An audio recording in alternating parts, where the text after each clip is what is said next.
Okay, I'm going to show you how to do the coiling, and I've cut, I don't know, 14 inches of 22 gauge, and I'm going to put 24 gauge coils over it. I hope that this is the right size so that it doesn't break, because I've had it break on me before. And basically, I need about 4 inches of coil, maybe less, I don't know, because I haven't really decided what I'm doing yet. I'll do this twice because I'll need 2 of them. I'm going to need 24 gauge. This is let me show you the setup first here. I have a dining room chair that I've tied a kerchief and a small carabiner and a little swivel thing to, because I don't have an actual workshop. And this is a DeWalt drill. It's my husband's drill.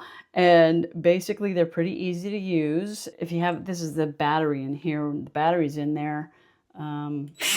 Just turn it on like that. So this is called a chuck. You're going to bend a bit of the wire, put it in the chuck, and close. Oops, did I do the wrong one? Yeah, close the chuck on the wire. And then take a piece of this, the smaller gauge wire, the 24, and just do a few wraps around. And you really have to put that in the chuck too, so that, let's see, I'll tighten that. Nice. And then keep this relatively taut. This is a thicker wire, so if it bunches up, it's going to be hard to slide it back down. We'll see how it goes. I probably should be using 26, but I've tried that before and that breaks, so we'll see what happens here. So just go gently. Now this is already pointing the wrong way, so there's a button here. Pushing from the other side, you just push it in or out to get it going the direction you want it to go. Because the coil's over top here, it has to go that way, so I had to change the direction. And you can do it slow or you can do it faster.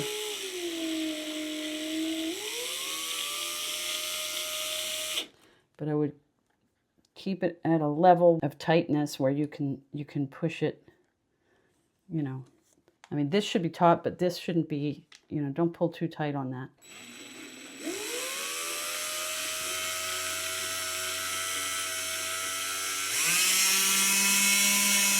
And then every once in a while, go through and make sure you can still bend your coils backward, because you don't want them,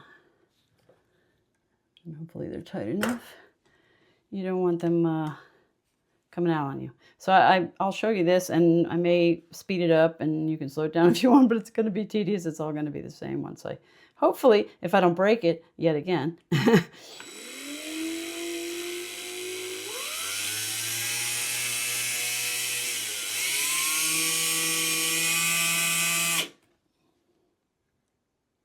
Just making sure that it's done. If it looks a little bit loose when you do that, just sort of take your pliers and, you know, tighten those coils up a little bit. If they look a little bit loose, you can just twist them a bit. So here we go again. Again, keep that taut, but don't hold too tightly to this. But maybe go a little bit faster than that.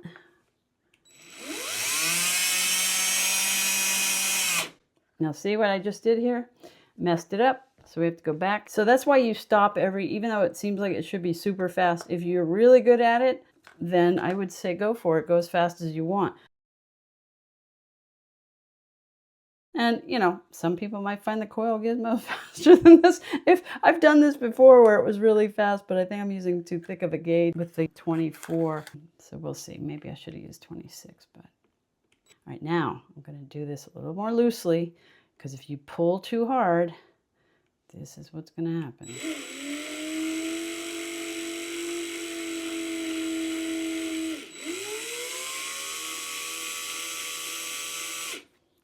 Now it should slide back, yes. Okay, and I just want you to see the mess ups, because when you first start, it's not going to be as easy as it might look on another tutorial. I am always the cautionary tale of here's what can go wrong. Okay. When I say I want a 4-inch coil, it's 8 inches of this that when wrapped becomes 4 inches. So just understand that, or actually 2 inches maybe, because I think it's 4 times. So I don't think I'll need a 4-inch coil actually, because that would be a humongous piece. So you want it about 4 times the size of the actual coil that'll go on the piece will be.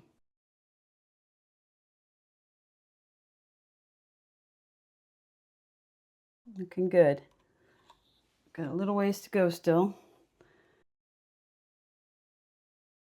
When you start getting it right, it's actually kind of fun. But it does take a little bit of practice. Always, always, always practice for a while with copper before you go to anything, you know, pricey. Oh, so I hope I'm going to be getting my 8 inches. Yeah, I should just about get my 8 inches. But that's why, you know, I cut 12 inches because I had broken it off in the beginning. I wanted to show you how to do coils, but I haven't done them in quite a while myself. That happens when you're a little bit rusty. And I want to do more coils, and this is good for me because I only do them once in a blue moon, thinking they're really hard. They're a little bit hard, but it's not that bad. This is harder than the actual piece making part, I think. No, I didn't. Good. Thought maybe I overlapped. Okay.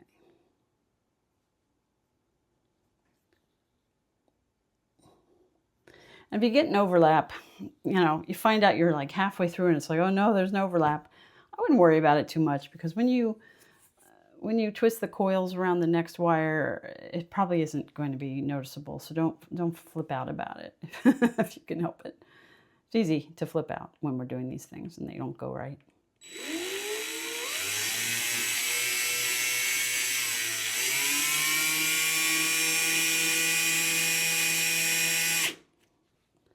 All right, pretty much going to call that done, I think.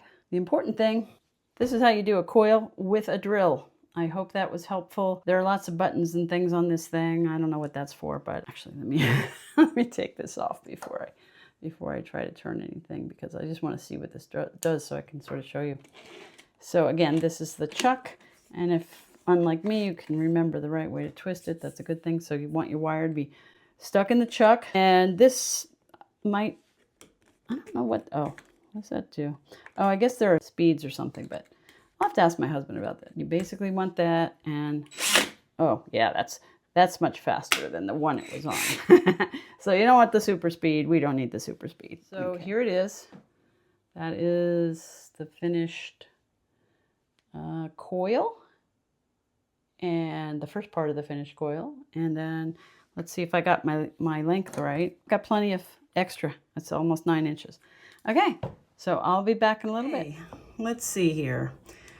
I have made a frame, which hopefully you didn't need to see me do that, but I will show you that in order to make the round frame, I got this little bit off my para-wire container. Anything you can use around the house that'll help you with that. Made my round frame. I did a bail already with a half round wire. I used a 20 gauge square wire, and I cut about 16 inches of the 2 long ones, and I only cut about 10 inches of the other one because I knew I wasn't going to need that much for that. And I've got my coil. I made 2 coils. I also cut 2 pieces of 4 inches long. I measured this. I took my coil and then just did that, and then put it up with the ruler, and I had 4 inches all the way around, so I need 4 inches of coil. I could just do 1 coil. What I'm going to do after I finish the coil is put these half round wires on the back wire, which is why these look a little wonky because they're not flush against there. Just put them in there to keep this so it won't fall out when I'm doing the whole coil thing. And then I will reinforce it with some other wires later. But for now, I'm going to go ahead and attach this to this 20 gauge piece of raw copper. Then I'm going to put that in the clamp. Hopefully this shall work, and get about 4 inches of this. Excuse my fingers, they're like, I've been working really hard. I've been making a lot of sales on my sales platforms, and I have been working myself to the bone, which is why my fingers look the way that they do. So I'm very happy about that. And if you have any interest in buying anything, you can find me at www.purpleairfrogarts.com.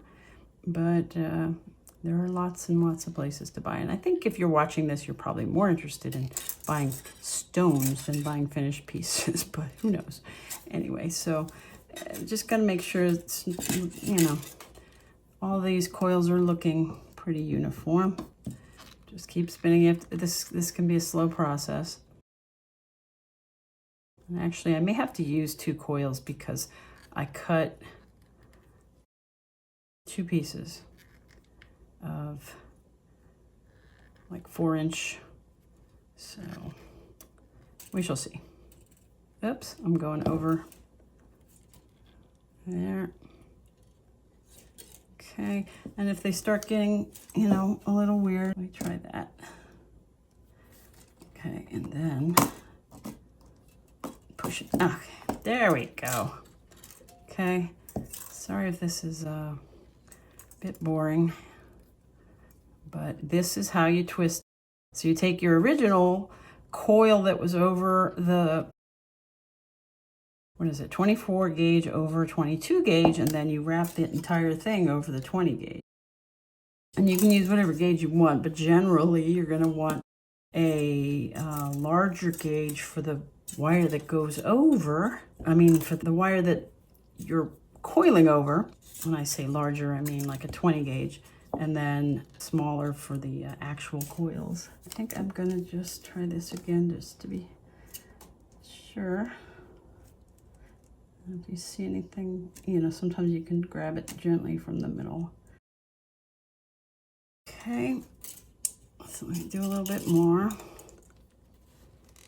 to 2 inches, not quite there yet.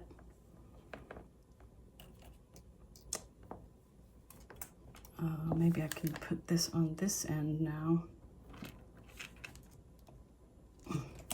I am not a hugely experienced coil person, as you can probably tell. So yeah, I'm learning with you always. I may not even need the, I have lost all my words today. It's late in the day. What I was trying to say was clamp, that I may not need the clamp anymore. I do remember my words, but sometimes it just takes me an extra few seconds, unlike the younger crowd. Trying not to poke my eyes out when this comes flying back at me.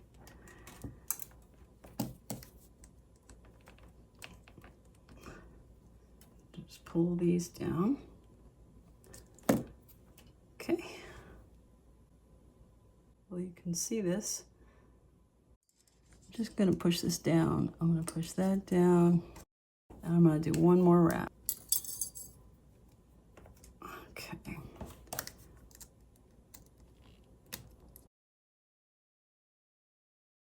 Just double check that we are, yeah, good. Okay, and once you've done that, there's all this extra beautiful coil, but I'm gonna have to get rid of it. I will put it off there. So I've left about a 1/2 inch, and it's still coiled, but I'm gonna pull off that coil so that I can use the wire underneath of it to tie onto something or other. And you don't want to start pulling off the coil you have left. I mean the coil that's on there that you don't want to pull off. You don't want to do that. I'll take off a little bit more of this. I may cut this out so you don't have to watch me do all this little tedious stuff here. Okay, that should do it. And then of course, you're gonna have a sharp bit there, so make sure you tuck it under somewhere so it's not going to scratch the heck out of anybody.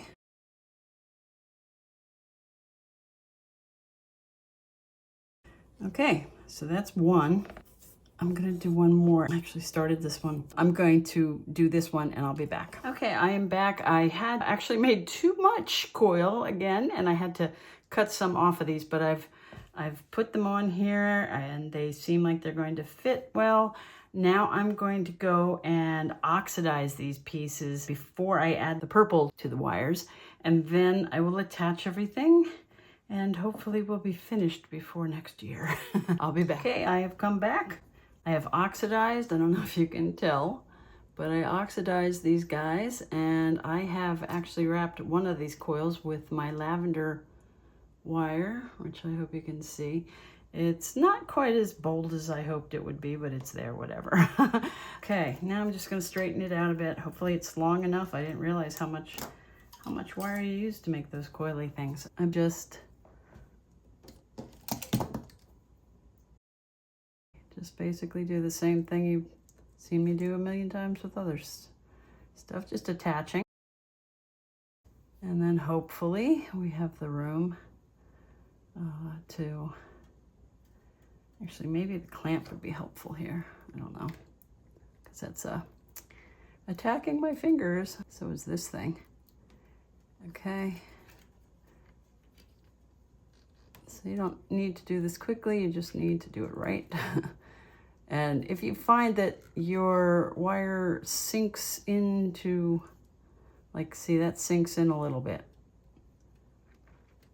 That's why I mentioned it, because I saw that gap. Just close up the gap a little bit so your outer wire's not falling in. But you also don't want it to be such a minor gap that you can't even get your wire in between. So there's a fine line there.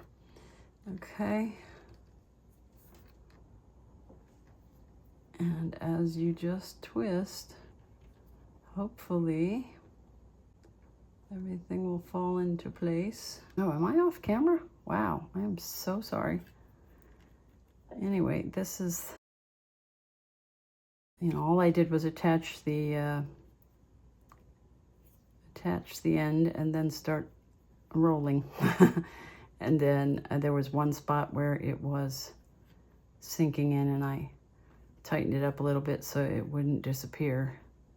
And see this gap here, this might happen again here, so I'm just going to tighten that up a little bit. And I did try to polish this up with my Dremel thing, but it didn't seem to want to get as nice as I wanted it to, because I can still see a lot of brown, black schmutz. So hopefully it won't be too bad. Okay, we are almost to the end here. Actually, we are to the end here, so I'm just going to wrap it around a couple times. Cut this off. And wrap that around again. And so they should look pretty similar. There. The next thing to do is to attach them. To be continued in part 2.